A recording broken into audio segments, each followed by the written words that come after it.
Hello. Hi, Lou. And welcome back, everyone. I hope that you've enjoyed our TestGorilla sessions so far.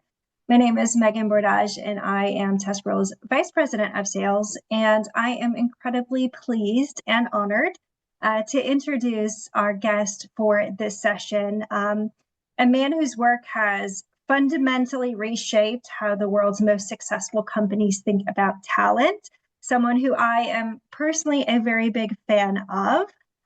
Long before AI became the word of the decade, Lou Adler was already solving the problems of how to look past the CV or the resume to find the real engine of performance behind the person.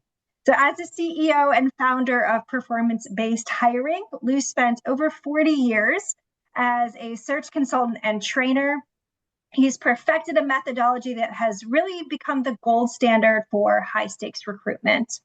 So, Lou, welcome to our session. Can you give us maybe a 30-second overview of performance-based hiring? Sure. Hi. Thank you, Megan, and thank you for the very nice warm comments. Yeah, I'll give it a part of a story. I don't know if I can do it in 30 seconds, but on my first search assignment, and I actually came out of manufacturing and engineering. I was running a small manufacturing company when I became a recruiter. My first search assignment, which was before everyone on this call was born, I just asked the hiring manager, uh, what does this person need to do to be successful? He gave me a job description with skills, experience, and competencies. And I said, that's not a job description. That's a person description. What do you want the person to do? And he said, oh, nobody's asked me that question before. And we took a tour of the manufacturing plant, found six or seven things that would fundamentally turn the plant around. And that became the heart of performance-based hiring. Now you got to find people who can do that work. It's six or seven performance objectives. So the next step is let's find people who are motivated and competent to do that work. Some of them have the exact skills on the resume, but most of them don't. Now you got to interview a candidate against, hey, can this person do that work? Then you got to recruit that person to say, hey, does this job represent a good long-term career move? And that's performance-based hiring. Define the job, find candidates who are motivated and competent to do that work, interview candidates to see if they can do that work, and then recruit and close them because you're offering them a career move, not an ill-defined lateral transfer. That might have been 39 seconds, but that's the story, and I'm sticking with it. We'll take it. And I am excited to get into competency and motivation. But before we do, we have spoken a few times now about our mutual belief that the resume itself, paper-based hiring, is dying. It's really dead, especially in an AI perfect world where everything is polished through the lens of AI. So we've talked about the shift that has occurred in the job market, or the shift that's occurred in hiring. So we've talked about it's gone from resume to skills, and now we're shifting from skills into the context of the role plus motivation.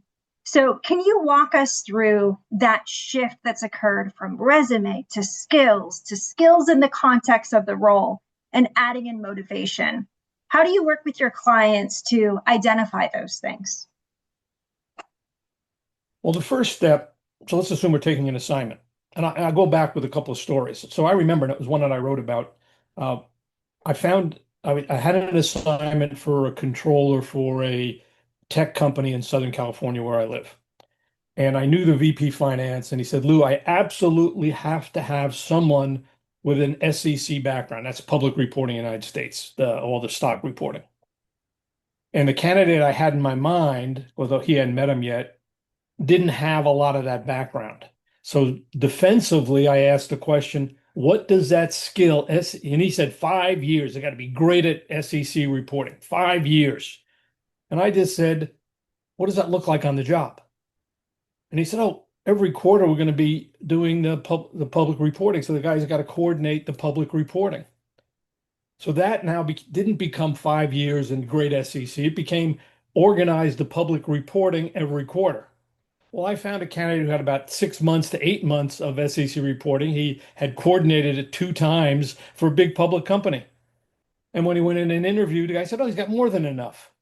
So in my mind, And that kind of would never have been seen if I didn't go through that translation of what does that skill look like on the job. So let me kind of leave it at that as saying, in every job, you have a skill, must have this kind of skill, must be strong in this, must have great AI experience.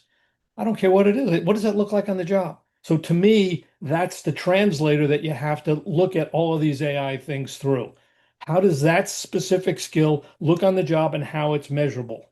And when you talk to the hiring manager, all you have to say is, okay, would you see somebody from me who can do that work and I won't compromise on it, but might have a little bit different level and depth of experience, but can do that work and can excel at it? And that's a game changer. To me, that's the first level of the translation. Perfect. And I have a slide that you've sent us here on the hiring outcome matrix. Can you walk our audience through that matrix? Yeah, sure. Now, so here's the idea. Uh, if you just go through skills, let's look at, so this matrix is a 2 by 2. It's motivation on the bottom, on the, let's call it the x-axis, which is the bottom, from none to high. And then on the, no, I guess that's, yeah. So let's just kind of leave it at that. And then it looks at competency. So a great hire, and this is where motivation and competency work together. A great hire is someone who's motivated to do that work. Now, the fellow that I placed in there, it was something he was more than happy to do, like managing teams, knew that that was a responsibility for the job. He was not only competent at it, but also motivated. Now, I kind of remember another story, so let me get you what I call the sad hire. And this had to be 30, 40 years ago. I was giving a talk to a bunch of candidates looking for work, and this guy was a PhD in chemistry, and he said, everyone says I'm overqualified. Oh, overqualified. What do you think about that? And I said, well, tell me about your last job. And his last job was running a chemical manufacturing lab where they were doing a lot of R&D work, 30, 40 chemists in it. It was a big job. And the job he was looking at was just doing some experiments with just a small group of 3 to 4 people. And the client, and that was, let me restate that. That was the job I had. 3 to 4 people, small lab. He said, I'm not overqualified for that. I can do that work. And I then said, when was the last time you managed a small group of people doing that kind of very intense R&D? So I haven't done it for 10 years, but I can do it. I said, but you're not motivated to do it. If you were motivated to do it, you would have stayed in that job. You are overqualified. That would have been a sad hire. Competent to do the work, but not motivated to do the work. Now, the worst hire of all, and I got to tell you this story. It was a candidate who was extroverted, friendly, reasonable skills, talked a good game, probably the most motivated person I ever met. I said, oh my God, this guy is great. Placed him. 2 weeks later, I get a call from the VP manufacturing. He said, this guy's killing us. He's totally incompetent and he wants to change everything. That's the worst hire of all. Totally incompetent, but highly motivated. And a good decision is someone who, hey, not competent or motivated, so fine, you didn't hire him. So that's how the matrix works. Perfect. Well, thank you, Lou. And we're going to share that with our audience here after the call as well. Now, you and I have had some conversations recently, and I think in every single conversation we've had 2 words that keep coming up in our conversation. So the first is adaptability, and the second is learning agility. So I think we both feel pretty strongly about those 2 words and their place in the hiring process. So can you talk to us a little bit about the AI era and the role that adaptability and learning agility will play and why those are so important to measure? Well, let's so the core of, so remember, first assignment, I asked the hiring manager, what does this person need to do to be successful to turn around a manufacturing plant?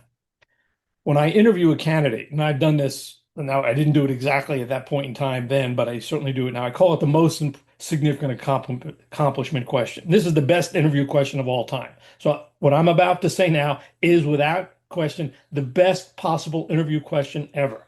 And I could even ask it to everybody on the call and say, and here it is. What's the most important thing you've ever done in your entire career? Tell me about the most important thing you've ever done in your entire career. Now, it takes about 15 minutes to get the answer. Why were you chosen? How'd you get selected? What was the results you did? How did you learn skills on it? How did you push the extra mile? Where did you take motivation? Where did you take the initiative? So it's 15, 20 minutes to fully understand what that person did, his or her role, how they organized, who was on the team, what the projects were. And I also asked that question, well, that was your greatest accomplishment 5 years ago. What's your greatest accomplishment now? And I asked the same question. What's your biggest team accomplishment? What's your biggest technical accomplishment? So, and each of those questions takes a lot of time to fully understand it. They're not 1 to 2 minutes. Uh, but I go narrow and deep rather than broad and shallow. So now let's go back to your question about agility. If all of those questions are exactly the same level of people, same level of projects, nothing's changing, that's probably not high adaptability. So I might not ask the question directly, but I can see it by that person's track record of performance, of what that adaptability is. Part of that question is, so if I was asking you that question, Megan, I'd say, Megan, when you took this job, what were the skills that you brought to the table? How did you use those skills on the job? Were there any skills you had to learn, and how did you learn and apply those skills on the job? So remember, I'm asking this question 3 or 4 times during the course of an interview: team skills, technical skills, and I'm looking at this over different periods of time. You start getting clues about all of these things. And then if it was an AI, I'm going to say, Megan, AI has been around 3 or 4 years. Have you started using it yet? How'd you use it? Where did you use it? How did you apply it? What worked? What didn't work? Did you ever screw it up? Tell me about that. What was the biggest learning experience? If you trained anybody else in that skill? So once you have these 3 or 4 accomplishments with team and leadership, all the other ones are fact finding to dig in, but you've put all of those behaviors and skills under the umbrella of an accomplishment. And I'm looking at accomplishment in relationship to the job, but now I'm looking at the person in relation to the job and the accomplishment. So that's how it all ties together. It's kind of like a jigsaw puzzle, but it's not just one question that gives you the answer. It's a bunch of information you get. And then what's really great is you get everybody in the interview room and you debrief collectively and you start sharing that evidence. And actually, the truth comes out. And it's actually by everybody sharing the evidence, and you see things you didn't think you actually heard, but oh yeah, I remember it. Megan said that. Of course, that's right. So sorry for that long-winded answer, but that's how I conduct those interviews. I love that. And if our audience are to start to use those questions and they're starting to ask questions as it relates to new technologies that they've had to learn or how they implemented AI in the workplace, what might they listen for that you would find a red flag? What might you not want to hear in an interview? Okay, that's a great question. So, generalities. What I don't want to hear is a bunch of BS. Let me just say this. I am a super cynic. And as a recruiter, I don't trust anything anybody says. So that's the first thing. I actually don't trust people, even my clients who are hiring managers, they have more trust than I do. But I as a recruiter and I don't do recruiting anymore, but I train recruiters. Uh, I have always given a 1 year guarantee. Probably the first recruiter in the world to ever give a 1 year guarantee. So I got real religious on it. I said, but it was pure business for me. I didn't want to do the search over again or give the money back. So I got real religious to be cynic. I don't trust a single person. You got to prove to me, oh, I used AI to do this. Well, give me an example of when you did it. What'd you do? How'd you learn that? Give me an exact example of what happened. What was okay, and I'm a layperson, but walk me through the situation, how you did it. So I'm constantly trying to see all the pieces tie together. And if I see number one, vagueness or areas that doesn't, it's not congruous. That doesn't make sense. How you said this happened in 2022, but that wasn't, ChatGPT didn't come out till 2023. So how could that be? And then all of a sudden you're starting to hear pieces of the story just fall apart. And I think the issue is that too many people ask a question that lasts 1 or 2 minutes. No, my question is, you're going to talk 15 or 20 minutes. I'm not walking away until I understand what you accomplished. So I think it's narrow and deep over a few things and then tie them all together rather than a bunch of short 2 minute answers. That you're not getting anything from that. It's just like a dating contest. Yeah, exactly. It's going beyond the superficial question and Yep. diving in a bit deeper to multiple data points. Now we've talked about job descriptions and making sure that we're aligned on the skills and the context of the role. One thing, I just had a meeting today, and we were talking about the role that AI plays in a job description or a job ad. And from what we're seeing here at TestGorilla is a lot of job ads or job descriptions list AI competency or AI fluency or understanding AI. How can our customers make sure that when they are putting together a JD, that they really expand on AI use or the importance of AI in the context of the role? How might they change that one simple sentence that we're looking for someone with AI fluency? How do they expand on that in job descriptions? How do they talk about those things in a better way? Well, let me just say this. So I have a philosophy with respect to job descriptions. I don't let anybody apply. That's the first thing. So I put duct tape over the apply button. That solves a lot of problems. But what I would do is say this. Uh, we're using AI to rebuild our whole order tracking system to automate it. What have you done? And I said, and we're looking for people who can use AI to do transactional processing in a different way. So that would be the issue. And the apply button, I would say, is rather than applying, send us an example of an accomplishment related to the biggest thing you've done with AI. See, so I don't, what I do is even our postings, they're very creative. They're compelling. We're offering a career move, not an ill-defined lateral transfer. If you'd like to be considered, submit an example of a major accomplishment related to this and a major accomplishment related to that. So now I eliminate, people self-evaluate in my model, of how you should apply. Why would we, I mean, let's think about this, Megan. Now I'm going to go off on a tangent here. Think about what HR has done. When the internet came around, the big idea, now a lot of people don't know this, but most people found jobs pre-1990 using the classified advertising, which was a bunch, 10 pages in every major newspaper with job ads. Now this great internet came out and ATSs came out and job boards came out. And what was their great invention? They automated this old-fashioned process. It's like getting a horse and competing with a car and putting roller skates on a horse to go faster. It makes no sense. I always thought that was the stupidest thing in the world. So HR has automated the job posting. And now bad people or unqualified people apply to a stupid system. So let's band-aid that. Let's put a filter on that. Let's do all these things. Let's add. So when you think about the root cause of every single HR problem we have today is the idea that we've automated the job posting. And now candidates can't, I mean, for one job, candidates can't even find a job. So what are they going to do? Well, I got to post every single job. I got to apply to all of them. It's because so what my whole focus is, what's a stupid idea? It was a stupid idea to automate them. And now in my mind, is a whole new way of doing it, but it wouldn't be automating job posting. So now I can't remember your question, but you got me on my soapbox with that. I thought that was the stupidest idea in the world, and we're living with it today.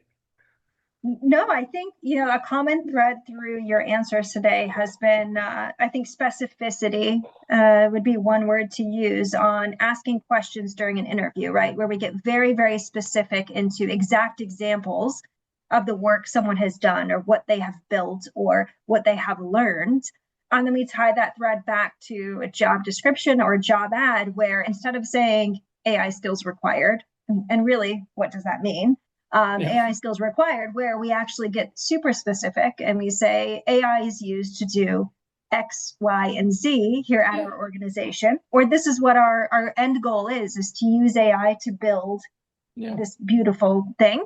And I think that there's a lot of mutual respect that when we do those things, we give to candidates as well, right? Where we give them the exact specifics of what we're looking for and make sure that we're, as an employer, a match for what they're looking for in the next career step. So I love the specificity, diving down to that from a job description and carrying that through to high quality interviews and using very specific job examples to screen your candidates.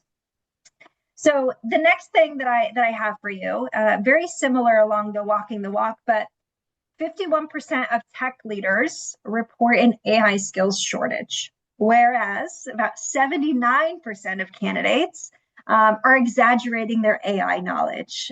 We've talked about the AI perfect resume, even candidates that are last minute studying for knowledge so that they can bring that into an interview. So what are the steps that our audience should be taking to make sure that their candidates can walk the walk. So you mentioned an example of, hey, send us the coolest thing you've done with AI. What are you the most proud of? But what else can they do to walk the walk beyond maybe a great interviewer and an AI polished resume? Okay, so Renata asked a question here, so what do you do uh, if I get rid of job postings? So let me answer both of those Yeah, questions with this.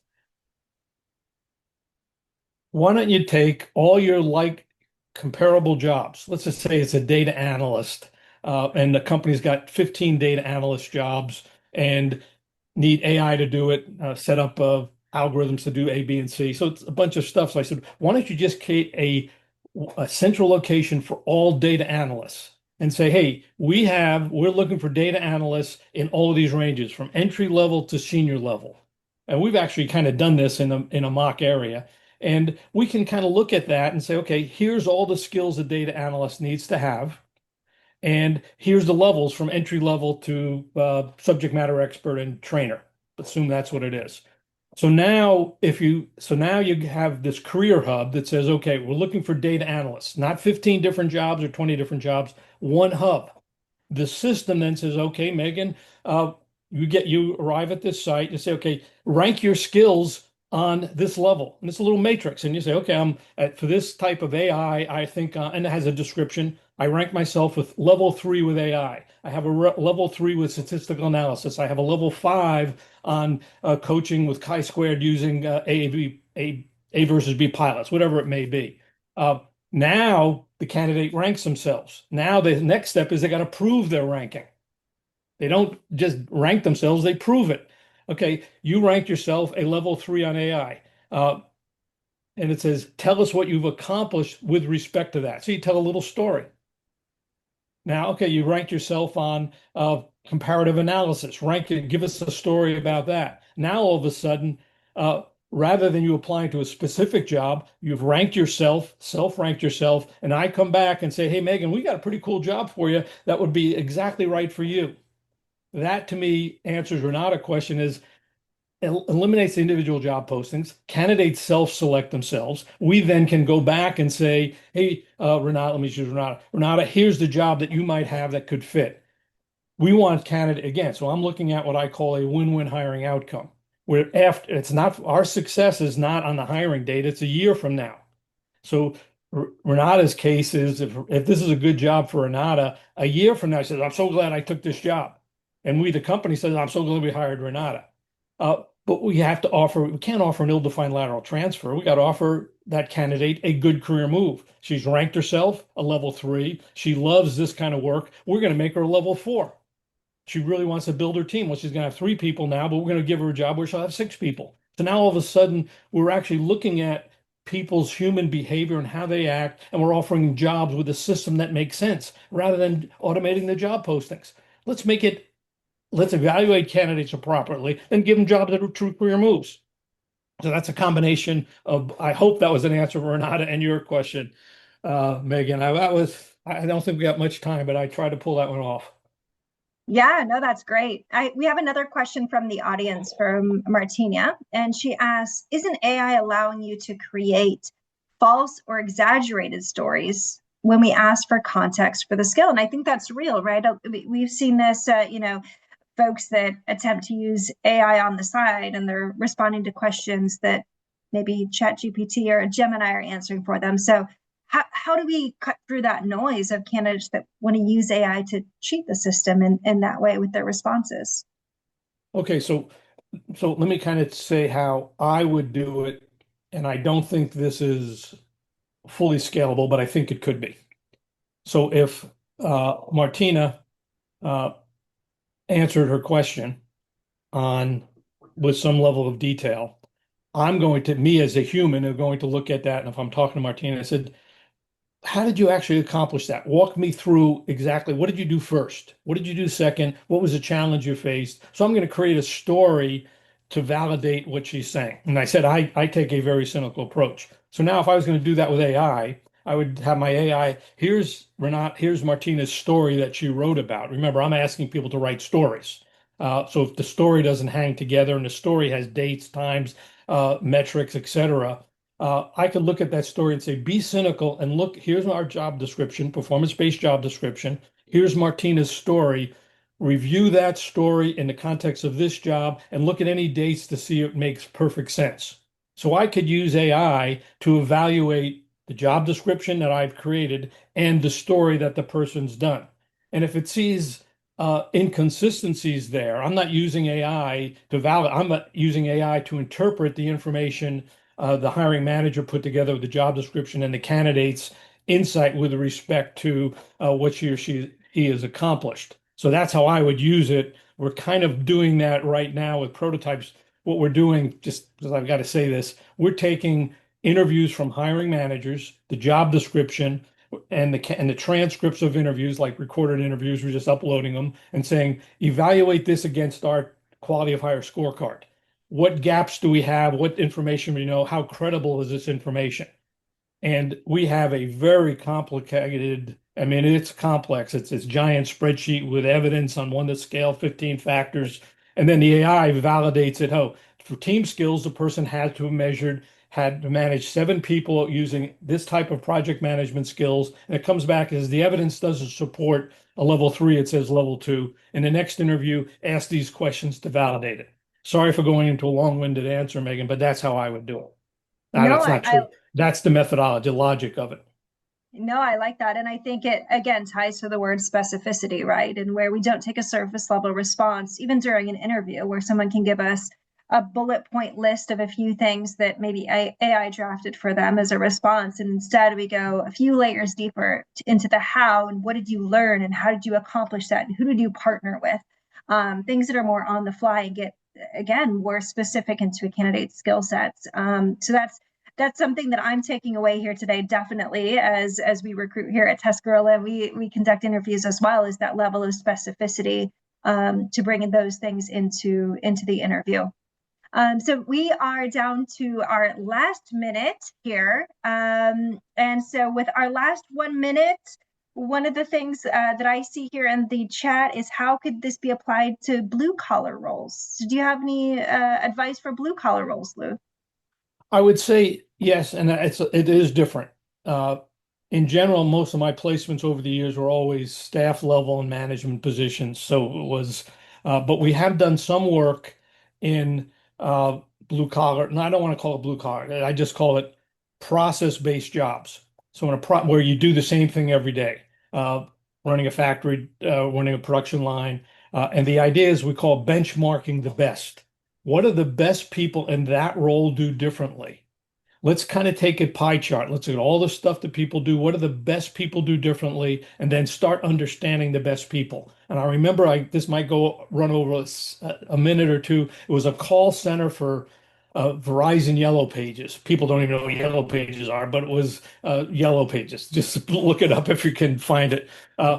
And it was, we just said, what do the best people do differently? And it turned out that showing up every day, 100% attendance was the key. Another one was being able to chat with anybody real time for 2 to 3 minutes before the person hung up. It was selling yellow page ads. So when you find that, now you look for those things in the job. Okay, these are the 3 or 4 things that drive success. Let's make sure that they can handle that and look for evidence of that. So that's the best I can do with the time limit. I love it. Well, thank you so much, Lou. It has been a pleasure and also an honor to spend some time with you today. I hope our audience has appreciated that. So now for the audience, you guys can all head back into the Zoom lobby. We have a great session coming up with our head of customer success. Her name is Penny. She's going to be speaking with one of our customers, Katawiki, to talk about their blueprint for successful hiring. So thank you again, Lou. Much thanks. Thank you to our audience and see you in the next session. Thank you. Bye-bye. Bye.